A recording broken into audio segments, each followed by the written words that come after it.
नमस्कार और आभारी हूँ आप सब लोगों का। आप सब लोग कल की सूचना पे आ गए। मैं चूँकि बाहर से आया था, लेकिन आप लोगों ने इतना सहयोग किया और वेट भी किया, उसके लिए माफ़ी चाहता हूँ। 5 मिनट का थोड़ा डिले हुआ हमारी प्रेस कॉन्फ्रेंस में। मैं बाहर से हूँ, चूँकि मेरे पास रास्तों की जानकारी ज़्यादा नहीं है, तो उसके लिए आप लोग क्षमा भी करेंगे। देखिए, जैसा कि आप लोग को ज्ञात है कि हम लोग का नॉमिनेशन हुआ था। हिमाचल प्रदेश युवा कांग्रेस की इकाइयाँ भंग हो गई थी, फिर फ्रेश नॉमिनेशन मंगाए गए थे। तो नॉमिनेशन में जो हमने किया था वो block level, assembly level, district में 2 कमेटी प्रेसिडेंट और जनरल सेक्रेटरी की, और स्टेट में 2 कमेटियाँ प्रेसिडेंट और जनरल सेक्रेटरी के लिए नॉमिनेशन बुलाए थे। और नॉमिनेशन के आधार पे स्क्रूटनी हुई और फाइनल नॉमिनेशन में जो कैंडिडेट्स आए हैं, अब वो लोग मेंबरशिप में जाएंगे। तो मेंबरशिप भी हमारी डिजिटलाइज है, विथ IYC ऐप के माध्यम से मेंबरशिप होगी। आज सुबह 9 बजे से शुरू हो गई है। विथ IYC ऐप पर वो मेंबरशिप कर सकते हैं। 18 से 35 साल का युवा मेंबर बनेगा और वही वोट करेगा। और वोट करने की प्रक्रिया भी बहुत सरल है। आप जब मेंबर बन जाएंगे, उसके बाद उसका एक वोटिंग पैनल खुलेगा जिसमें 6 वोटिंग बैलेट होंगे ऑनलाइन, और आप उसके ऊपर वोटिंग कर सकते हैं। और ये प्रक्रिया 3 अक्टूबर 2024 तक शाम के 5 बजे तक चलेगी। इसमें जो फीस है वो 50 रुपये पर मेंबर है, और वो फीस आप पार्ट्स में भी और इकट्ठे भी जमा करा सकते हैं, और वो 4 अक्टूबर शाम के 5 बजे तक जमा करा सकते हैं। और मैं डिस्ट्रिक्ट कांगड़ा में जोन, आज जो ये प्रेस कॉन्फ्रेंस है, ये डिस्ट्रिक्ट कांगड़ा की प्रेस कॉन्फ्रेंस है। ये जो जोन है कांगड़ा जोन, ये 3 आपके डिस्ट्रिक्ट में है, जिसमें एक कांगड़ा प्रमुख है, उसके बाद चंबा प्रमुख है, उसके बाद लाहौल स्पीति है।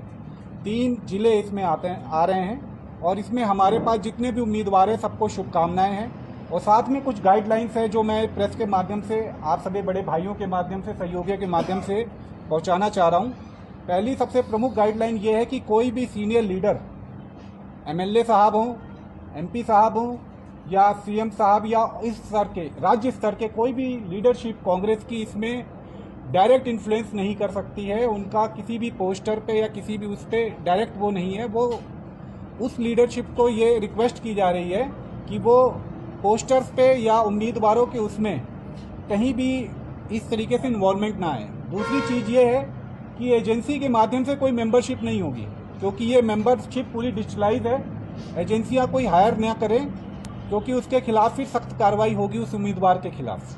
आचार संहिता के हिसाब से काम चलेगा और नियमबद्ध तरीके से, समयबद्ध तरीके से और चरणबद्ध तरीके से ये पूरी कार्रवाई होगी। धन्यवाद।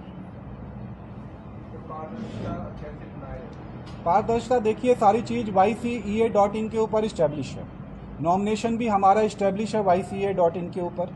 पारदर्शिता इन द सेंस ये है कि जो कैंडिडेट है और जो मेंबर है, उसको अपनी पूरा प्रोफाइल दिखेगा कि मेरे पास कितने मेंबर बने हैं, क्या उनका नाम है और क्या उनकी वोटिंग चल रही है। फेक मेंबरशिप ना हो, वोटर ID कार्ड से मेंबरशिप होगी।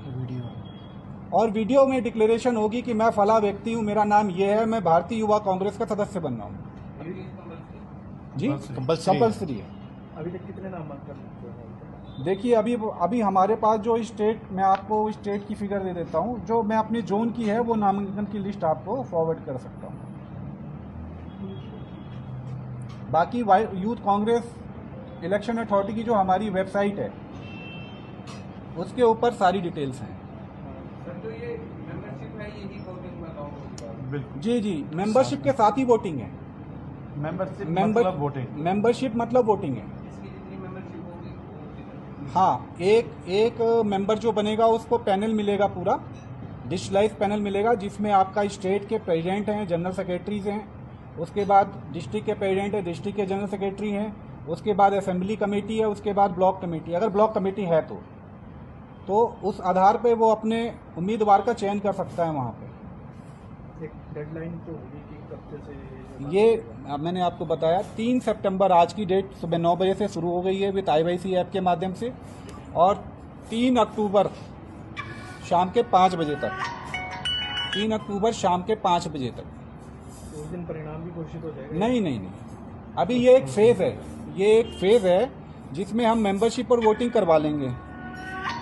मेंबरशिप और वोटिंग करवा लेंगे और इसके बाद 4 तारीख तक हम वेट करते हैं। किसी की पेमेंट नहीं आई है तो वो पेड कर सकता है 4 अक्टूबर को। और उसके बाद इसका स्क्रूटनी का फेज होगा, जिसमें आप ट्रांसपेरेंसी की बात कर रहे थे। तो ट्रांसपेरेंसी में हम ये चेक करते हैं उस स्क्रूटनी में कि वोटर आईडी कार्ड लगाया नहीं लगाया है, और उसकी डेट ऑफ बर्थ 18 से 35 साल की है कि नहीं है। 18 से 35 साल का युवा ही बन सकता है। आप किसी की एज 36 साल होगी तो वो रिजेक्शन में जाएगा। ठीक है सर। और कोई प्रश्न हो तो पूछ सकते हैं।